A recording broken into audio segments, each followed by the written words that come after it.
Hari ini kita akan menodai keperawanannya Al-Quran. Dan mohon fokus, karena hari ini saya akan berbicara dalam sekali.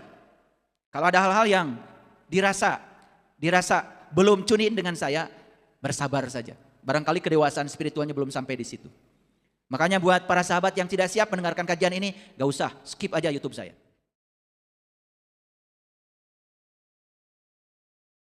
Saya kan sudah janji, hari ini kita akan menodai keperawanannya Al-Quran.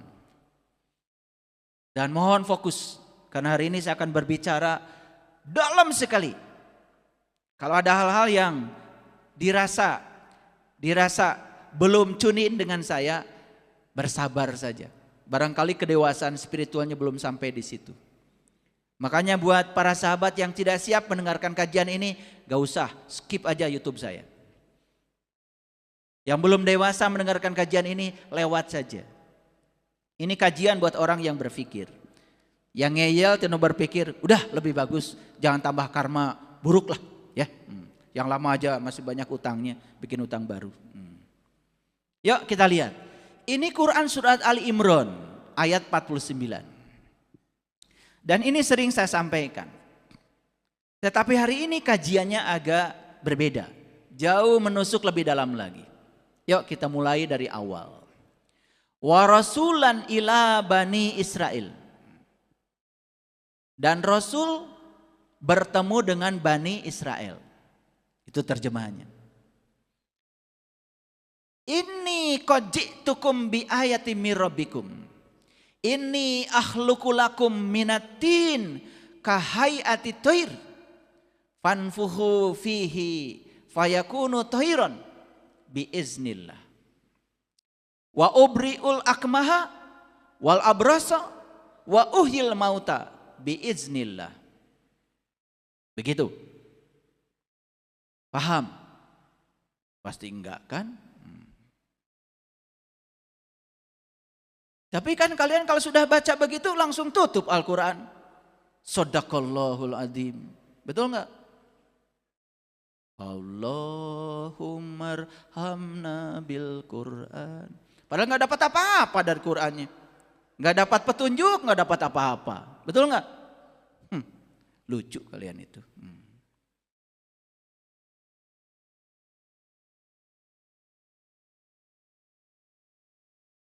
Jadi terjemahannya dan Rasul bertemu Bani Israel. Perhatikan saya.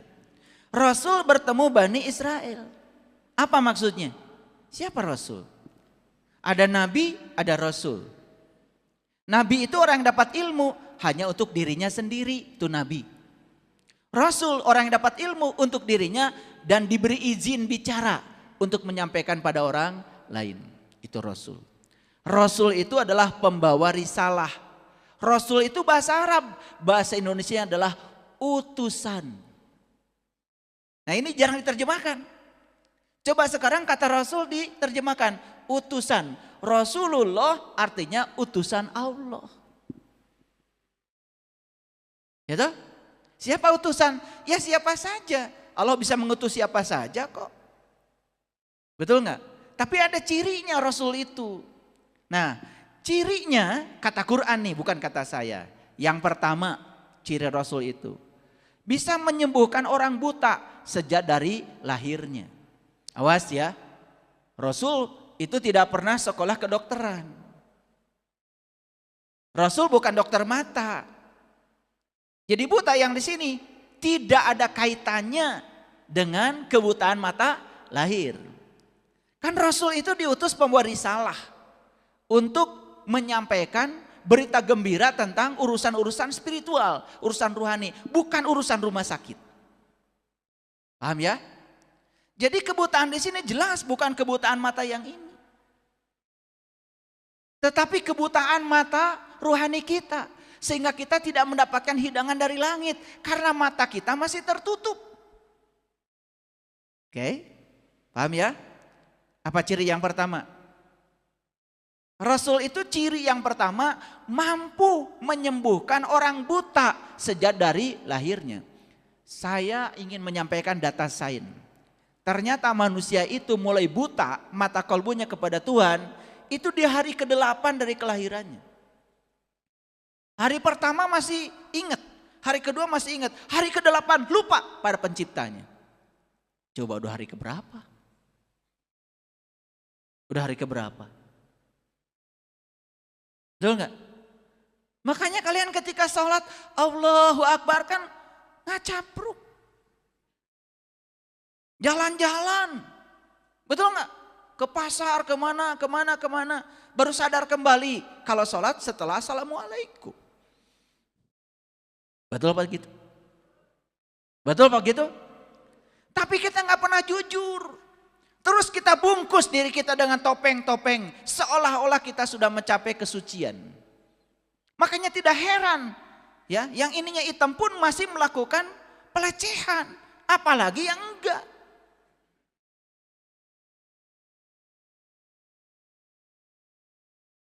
Pulang umroh pun korupsi. 60 miliar. Padahal baru pulang. Hanya status sosial, hanya gengsi kalau pernah ke sana. Hanya status sosial bahwa saya pernah berfoto dengan orang sana, namanya unta. Ciri yang pertama dari Rasul itu adalah menyembuhkan orang yang berpenyakit buta sejak dari lahir. Kemudian ciri Rasul yang kedua adalah mampu menyembuhkan penyakit kulit. Bukan panu.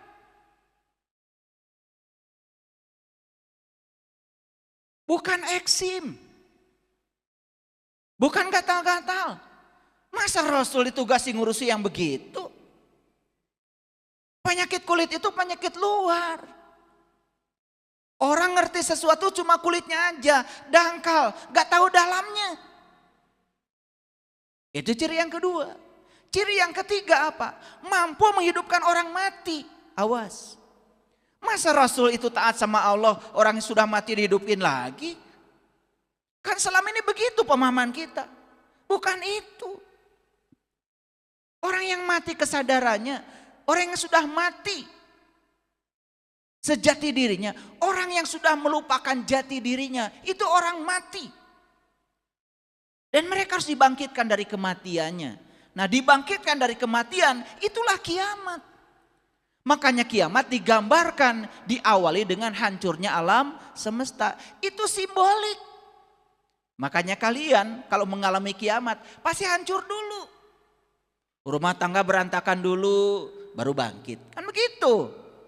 Betul nggak? Usahanya hancur dulu baru sadar. Kan begitu.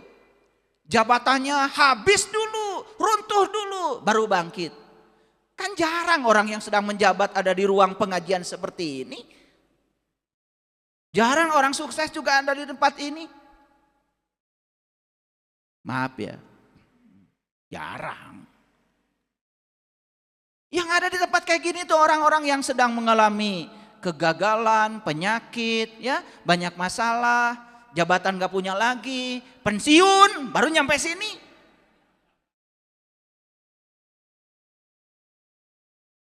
Tapi kita nggak ngerti-ngerti. Kiamat itu selalu hancurnya alam semesta. Bukan.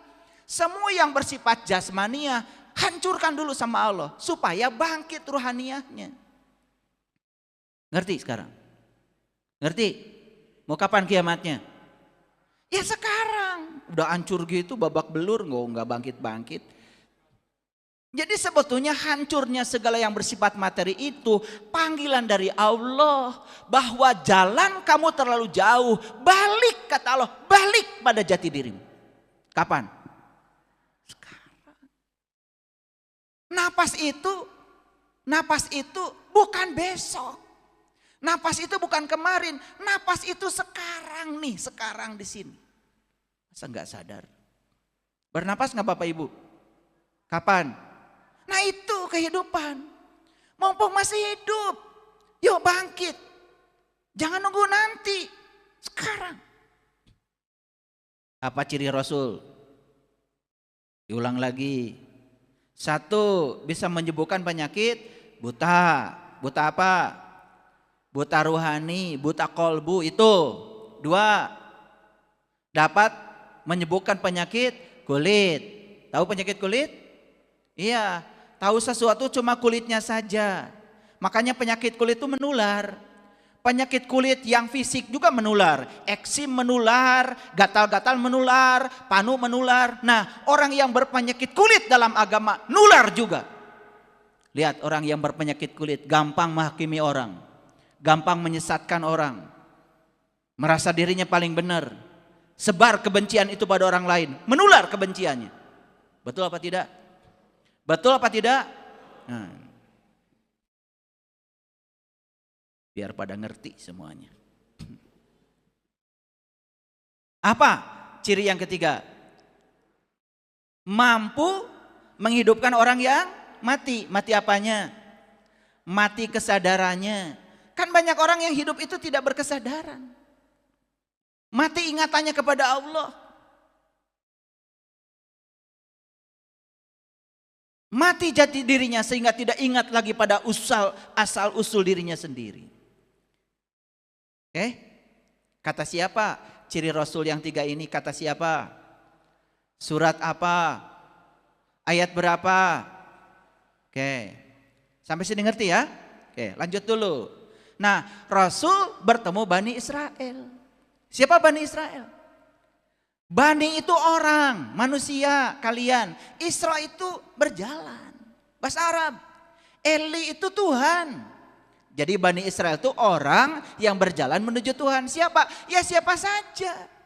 Mau orang Garut, mau orang Tasik, orang Kerawang, mau orang Riau, orang Medan, Papua, Amerika, Austria, Jerman, siapa saja yang mau berjalan menuju Tuhan. Di Quran disebutnya Bani Israel. Makanya sangat masuk akal kalau Bani Israel itu diunggulkan dari segala umat. Karena dia on the track, ada di jalannya Tuhan. Ya bersama Tuhan pasti unggul, Tuhan maha segalanya. Masuk akal. Mau jadi Bani Israel? Nah, jadi ayat ini bicara tentang dialog antara siapa? Antara Rasul dengan Bani Israel. Kapan dialog ini? Kapan dialog ini? Kapan dialog ini? Kan Quran itu kontekstual. Quran itu konseptual. Quran itu berlaku di sepanjang zaman. Bukan hanya dulu. Apa sekarang masih ada Rasul?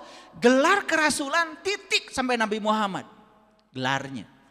Kalau ada orang yang mengaku Rasul sekarang kalah populer. Tetapi tugas-tugas kerasulan harus ada sekarang. Harus ada. Di mana keadilan Allah? Kalau tugas kerasulan selesai sampai Nabi Muhammad. Sedangkan kita tidak hidup sejaman dengan beliau. Jadi kalau kita ini tidak dapat berita tentang kebenaran. Ya salah Allah, tugasnya sampai Nabi Muhammad. Makanya Nabi Muhammad mengatakan. Ya, al ulama warasatul anbiya. Nabi Muhammad itu sudah menyiapkan penerusnya. Dulu ada para sahabat, para tabi'in, para tabi'in. Ya, sampailah sekarang istilahnya bukan Rasul lagi, ulama. Jadi kalau Rasul itu cirinya 3, berarti ulama cirinya berapa? 3, kalau dia pewaris. Makanya kalau mau lihat pewaris atau bukan, jangan lihat bulunya.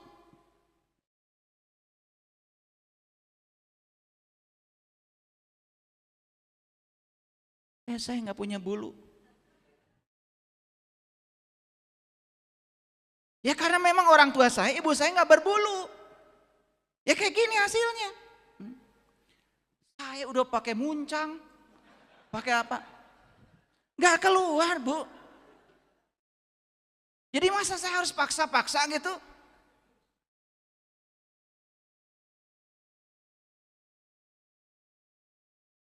Oke, lanjut ya. Dalam konteks kekinian, ya. Jadi yang disebut dengan Rasul bertemu Bani Israel itu dalam konteks kekinian adalah ulama yang mewarisi 3 ilmu ini. Bertemulah dengan para pencari kebenaran yang sedang bingung dalam perjalanan hidupnya. Siapa itu? Nah, gitu. Kan kontekstual. Paham sampai sini? Oke. Nah, lanjut kata-katanya. Sesungguhnya aku, kata Rasul dulu. Kalau sekarang kata ulama yang mewarisi, bukan yang ngaku-ngaku. Bapak Ibu, kalau cuman pakai dandan segala dipakai, aduh 150.000. Silahkan gak percaya ke Tanah Abang. Udah dapat ini, dapat itu, dapat sama dapat, udah 150.000 dapat. Persoalan kita bukan itu. Itu topeng luar, kulit. Kita butuh esensi, butuh bukti, butuh orang yang bisa mewujudkan 3 tadi. Apa tadi? Buta mata kolbu. Banyakkah yang buta mata kolbunya? Perlu ditolong. Banyakkah yang berpenyakit kulit? Perlu ditolong. Banyak orang yang kehilangan kesadaran dalam hidup. Perlu ditolong. Oke? Nah, lihat sekarang. Sesungguhnya aku, kata Rasul dulu kepada Bani Israel. Konteks kekinian adalah orang yang diutus oleh Allah untuk membawa risalah. Dan setiap zaman pasti ada. Bahkan Allah mengatakan di Quran, wa ma arsalnaka illa bilisani qaumi. Dan aku tidak mengutus mereka kecuali sesuai dengan bahasa kaumnya. Kan tadi saya bacakan bahasa Arab kalian gak ngerti. Betul gak? Setelah diterjemahkan baru pada ngeh. Paham sampai sini? Ya tentu saja, tentu saja kita harus cerdas memahami ini. Nah, lanjut. Sesungguhnya aku, kata Rasul, telah datang kepadamu. Siapamu di situ? Bani Israel, masa pusing. Belajar menyimak ya. Kalian ini kayaknya kurang bagus ya pelajaran membacanya dulu. Menyimak ya, belajar menyimak. Ulangi. Sesungguhnya aku siapa? Bani Israel. Gimana kalian? Kayaknya kurang minum kalian tuh ya. Ulangi. Sesungguhnya aku siapa? Nah, telah datang kepadamu. Mu siapa? Bani Israel. Dengan membawa suatu tanda dari Tuhanmu. Makanya seorang Rasul itu bertemu Bani Israel itu membawa tanda. Tanda siapa? Tanda Tuhan. Gak kaleng-kaleng. Nah, dalam konteks kekinian berarti mereka yang mewarisi ilmunya Rasul pun membawa tanda itu. Clear? Lanjut. Yaitu aku siapa? Rasul. Membuat untuk kamu siapa? Bani Israel. Sampai segitunya saya ngajar. Keterlaluan sama kalian itu. Tapi kalau segitunya saya mengajar masih gak ngerti lagi. Aduh, saya bingung mau ngajar gimana lagi. Ulangi. Yaitu aku siapa? Nah, membuat untuk kamu siapa? Berbentuk burung. Kemudian aku meniupnya. Maka ia Bani Israel menjadi seekor burung dengan seizin Allah. Loh, kok di sini ujug-ujug muncul kata burung? Karena yang dibicarakan oleh Rasul ini kan hidangan langit. Hidangan langit itu hidangan dari alam yang tinggi. Menjangkaunya harus pakai kendaraan. Kendaraannya harus terbang. Makanya muncullah kata burung. Indah gak Quran? Wih, keren banget. Makanya kita sentuh sekarang keperawanan Al-Quran sedikit aja. Yang dalam-dalam, kaget kalian. Ya, nyentuh aja, nggak perlu jadi anak. Paham sampai sini? Dibentuk jadi apa? Burung. Pernah dengar nggak Nabi Muhammad katanya Isra Mi'raj pakai buruk? Pernah dengar? Aduh, itu segitu jelasnya, tapi banyak yang nggak ngerti. Terlalu sibuk kalian jadi panitia Isra Mi'raj.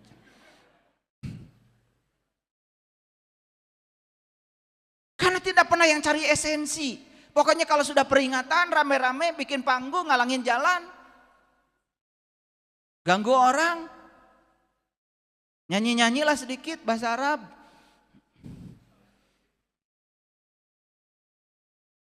Besok buruan bala. Sampah berserakan di mana-mana. Udah. Tahun berikutnya gitu lagi. Esensinya nggak pernah ada. Sekarang kita bicara esensi. Bermutu sedikit deh kalau ngaji. Sayang udah jauh-jauh nggak ke sini ketemu saya. Saya kasih yang bermutu. Sampai sini ngerti. Jadi Bani Israel ini harus dibentuk jadi apa? Jadi burung. Supaya apa? Supaya bisa terbang. Terbang kemana? Melewati puncak-puncak kesadaran. Kan kesadaran manusia itu berlapis-lapis. Nah ini sampai mencapai puncaknya kesadaran. Bahasa Qur'annya puncaknya kesadaran disebut Sidratil Muntaha. Keren banget. Pakai apa Nabi Muhammad? Buraq itu simbolisasi. Bukan kendaraan yang sebenarnya seperti yang digambarkan di dalam lukisan-lukisan. Itu simbol. Paham? Disitulah perlunya kita bertemu dengan Rasul. Tetapi Rasul sudah tidak hidup sejaman dengan kita. Disitulah kita perlu bertemu dengan mereka yang tahu ilmunya Rasul. Yang mewarisi. Supaya burungnya nggak salah. Paham sebenarnya? Burung punya sayap nggak? Burung terbang apa merangkak? Kalian terbang apa merangkak? Makanya kalian tuh merangkak terus, gak terbang-terbang. Makanya gak pernah dapat hidangan dari langit. Hidangannya eta deui. Bahkan hidangan bumi pun gak bermutu. Ambeien. Ada yang ambeien gak di sini? Gak bermutu tuh makanya. Sampai nongol itu anus. Gak bermutu. Ya kenapa? Sering ngeden. Kenapa ngeden? Karena makannya nggak pakai otak. Harusnya makan tuh minum dulu air hangat. Baru makan sayur, makan buah. Betul nggak? Baru protein. Itu. Terakhir karbo kalau masih butuh. Ini karbohidrat duluan. Itu pun minum kalau sudah kesedek. Betul nggak? Ya sudah di ujung anus jadi keras. Ngeden, nongol dengan anusnya. Udah gitu takdir katanya. Kalian tuh memang luar biasa ya. Sedikit-sedikit takdir, sedikit-sedikit Allah harus menanggung risiko dari perbuatan kamu sendiri. Gak ada rasa malunya. Paham sampai sini? Yuk kita lihat. Jadi ngerti ayat ini. Harus dibentuk jadi apa? Burung. Berarti kita harus apa? Ini bahasa simbol. Oh berarti saya mulai sekarang harus terbang. Jangan merangkak terus. Makanya di Quran dikatakan, tidakkah kamu mencoba jalan mendaki? Coba kalau saya tanya kalian. Mendaki ke atas atau ke bawah? Nah, mendaki itu meniti alam-alam tinggi. Supaya bisa menemukan hidangan langit. Bermutu. Nah hidangan langit itu sering disebut dengan sifat-sifat terpuji. Terpuji bahasa Arabnya Hamid. Orang yang terpuji oleh bahasa Arab disebut Muhammad.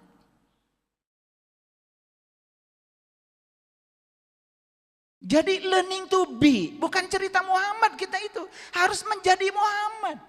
Mewarisi sifat-sifat yang terpuji itu. Sifat yang terpuji adalah sifat-sifatnya Allah. Keren banget. Ngerti ayat ini sekarang? Ngerti? Oke, lanjutkan. Nah, aku kabarkan kepadamu apa yang kamu makan dan apa kamu simpan di rumahmu. Setelah ini kita jadi tahu apa yang harus kita makan, apa yang harus kita simpan di rumahmu. Rumah apa? Rumah fisik atau rumah spiritual? Ini cerita spiritual, cerita hidangan langit, bukan cerita fisik. Maaf Bapak Ibu. Sekarang di rumahmu kosong melompong, gak ada makanan. Akibatnya apa? Si jiwa ini menjerit. Harta banyak, duit banyak, tapi hidup merasa hampa. Jabatan tinggi sudah dicapai, apapun yang kita mau secara fisik sudah dicapai, tapi hampa. Tidur saja harus pakai obat tidur. Banyak yang kayak gitu? Banyak apa banyak sekali? Saya kaget setelah saya membuka sesi konsultasi pribadi. Ternyata yang kayak gini banyak. Kalau orang Jawa Timur bilangnya banyak. Sampai sini ngerti? Oke, lanjut, lihat saya semuanya. Ini Quran surat Al-Imran ayat 101. Wa kaifa takfuruna wa antum tutla alaikum ayatullah wa fikum rasuluhu wa may ya'tasim billahi faqad hudiya ila syirati mustaqim. Bagaimana kamu menjadi tertutup? Menjadi tertutup ngerti? Ulangi. Wa kaifa takfuruna. Bagaimana kamu menjadi tertutup? Siapa kamu? Ya kamu.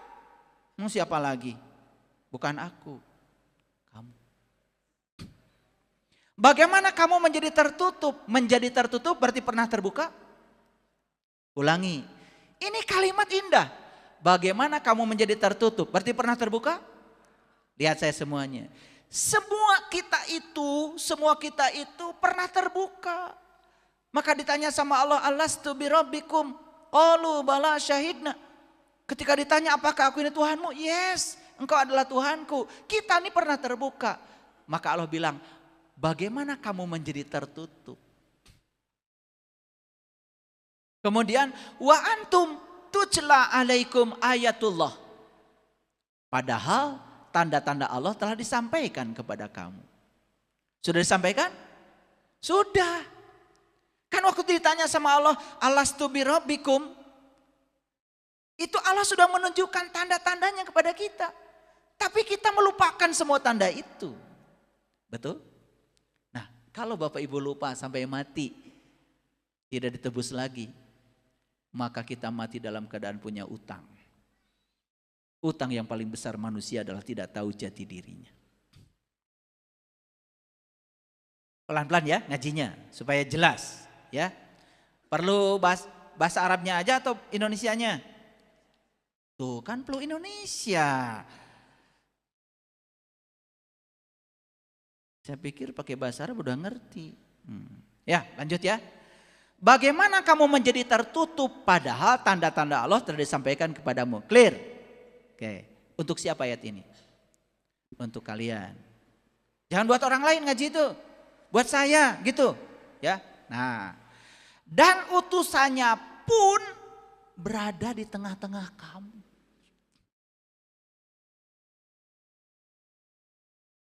Bahkan utusannya pun berada di tengah-tengah kamu, kata Allah. Kok gak sadar? Barang siapa yang berpegang teguh kepada Allah, siapa yang berpegang teguh pada Allah? Yang sudah tahu lagi Allahnya. Yang sudah kembali lagi kepada Allahnya. Baru bisa berpegang teguh pada Allah. Yang belum kembali mah berpegang teguh pada harta. Pada jabatan. Sampai kapan kalian begitu? Ini kajian mahal Bapak Ibu. Mahal. Saking mahalnya gak usah bayar. Maka sesungguhnya ia telah diberi petunjuk ke jalan yang lurus.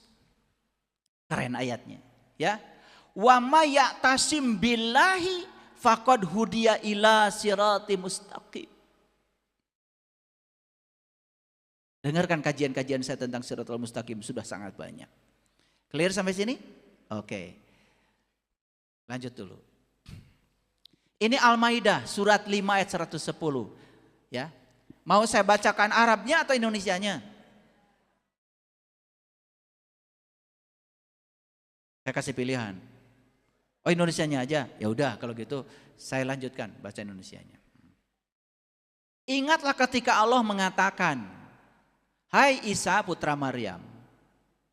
Ya, perhatikan ya. Isa putra Maryam. Jadi Isa dan Maryam itu bisa syariat, bisa hakikat. Isa secara syariat ya memang pernah ada nabi namanya Nabi Isa. Maryam secara syariat pernah ada seorang ibu yang melahirkan Isa namanya Siti Maryam. Itu syariat. Tapi Isa dan Maryam bisa juga dipandang secara hakikat. Isa itu adalah jiwa, Maryam itu tubuh. Jadi Maryam melahirkan Isa, berarti tubuh ini bisa melahirkan diri-diri sejati kita. Itu hakikat. Karena Quran itu dalam, banyak simbolik-simboliknya. Mau syariat, mau hakikat? Ya dua-duanya. Ya, mau pisang sudah dibuka atau dengan kulitnya? Iya, kalau sudah dibuka kan jijik. Betul nggak? Jangan pernah menyepelekan kulit. Ya, mau lotek dikasih pakai tangan atau dibungkus pakai daun. Tuh, dua-duanya ya. Awas, ada syariat, ada hakikat, ada thariqat, ada ma'rifat. Harus semua satu kesatuan. Yuk kita lihat ayat ini. Hai Isa putra Maryam, ingatlah nikmatku kepadamu dan kepada ibumu di waktu aku menguatkan kamu dengan Ruhul Kudus. Saya tidak akan terlalu dalam membahas ayat ini karena ini sangat dalam sekali hakikatnya. Tetapi saya akan sesuaikan ayat ini dengan Quran surat Al-Imran yang saya bahas tadi. Oke? Karena waktu kita terbatas. Nanti di lain kali kalau kedewasaan kalian sudah sampai baru saya sampaikan. Ini saya nggak mau bahas terlalu dalam. Kenapa? Saya tahu kalian tuh vibrasinya belum cukup untuk menerima lebih dalam lagi. Maaf ya, bukan merendahkan ya, maaf. Karena dari tatapan matanya kelihatan. Kamu dapat berbicara dengan manusia di waktu masih dalam buayan dan sesudah dewasa. Dan di waktu aku mengajar kamu kitab, hikmah, Taurat, dan Injil. Dan di waktu kamu membentuk dari tanah berupa burung dengan seizinku. Diceritakan lagi di sini. Diceritakan lagi tadi, ya. Diceritakan lagi tadi, kan dibuat jadi burung sama. Nah ternyata sebelum Tuhan berbicara kitab, hikmah, Taurat, Injil, itu dibentuk dulu. Menjadi burung dulu, berarti kan diizinkan tuh terbang dulu. Awas, ini bahasa simbolik. Berarti mendaki ke alam-alam yang tinggi. Jadi kalau gitu kitab, hikmah, Taurat, Injil adanya di alam tinggi, alam rendah. Nah, jadi ini hidangan langit nih. Sebelum diberi hidangan langit itu harus dibentuk dulu jadi burung. Berarti terbang? Terbang. Lanjut dulu. Tapi dengan seizinku ya. Kemudian kamu meniup kepadanya. Kamu meniup kepadanya. Jelas sekali ayatnya.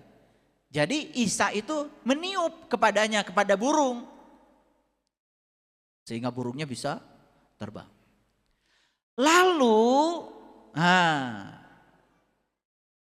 kamu menyembuhkan orang buta sejak dari lahir.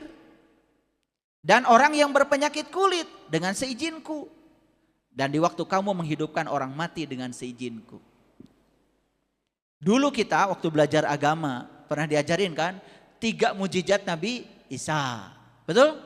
1 menyembuhkan penyakit buta. Betul-betul buta yang ini. Menyembuhkan penyakit kulit. Kurap, panu, kudis gitu kan? Gitu. Lalu menghidupkan orang mati. Benar-benar orang mati dihidupkan lagi tuh sama Isa. Bukan. Bahkan di Quran surat Ali Imran tidak spesifik bicara Isa kan. Ternyata semua rasul tugasnya 3 ini. Tapi Quran surat Al-Maidah ini spesifik berbicara 3 ini khusus kepada Nabi Isa. Clear? Clear? Ada kata burung? Ada. Ya, berarti harus terbang? Harus. Bapak Ibu selama ini sudah terbang belum?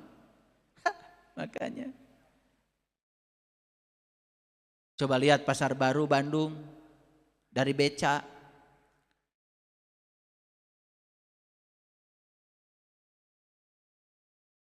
Pusing nggak? Coba lihat pasar baru dari atas, terbang dari pesawat. Ternyata pas seret-seret itu cuma di depannya aja. Pas seret-seret ya. Ternyata berdesak-desakan itu cuma di depannya aja. Di belakangnya mah masih lah lega. Masih ada gede bage, masih lega kene Bandung teh, seur kene sawahna. Tiluhur mah. Betul? Makanya melihat dari bawah sempit, melihat dari atas luas. Kenapa kita disuruh terbang? Supaya kita bisa menyaksikan pemandangan lebih atas dari ketinggian. Makanya lihat, orang yang sempit ilmunya gampang menyalahkan. Tapi orang yang sudah terbang di ketinggian, banyak ilmunya, dia punya sudut pandang yang lebih luas lagi. Dia tidak berani menghukumi orang lain. Paham sampai sini? Nih, yang suka usil pada orang lain nih, itu karena belum terbang. Kasihan dia merangkak terus. Ya, makanya yang suka terbang, yang suka merangkak itu dalam bahasa biologi namanya hilet. Paham ya? Makanya ulat itu harus melakukan transformasi. Maka dia masuk dulu puasa jadi kepompong. Setelah itu keluar jadi kupu-kupu yang indah. Terbang. Dia mengalami transformasi. Dulu jadi ulat, makanannya yang kotor-kotor. Jalannya merangkak, namanya ulat. Dan setelah dia terbang namanya ganti jadi kupu-kupu. Bahkan setelah terbang ada lagunya, kupu-kupu yang lucu. Dan sampai sekarang saya tidak menemukan lagu ulat-ulat yang lucu. Sampai sini ngerti? Ya. Jadi apa pesan yang mau sampaikan pada Bapak Ibu? Perhatikan saya. Jadi dua ayat ini Quran surat Al-Imran bicara tentang burung. Quran surat Al-Maidah bicara tentang burung. Jadi kalau kita ingin menyembuhkan 3 penyakit, buta, mata kolbu, penyakit kulit, dan kematian kesadaran, 2 ayat ini menyarankan kepada kita, cobalah kamu mencoba jalan lain, yaitu jalan mendaki. Tetapi untuk mendaki harus pakai sayap, harus terbang. Disitulah Bapak Ibu perlu bimbingan seseorang yang bisa menerbangkan kita. Paham sampai sini?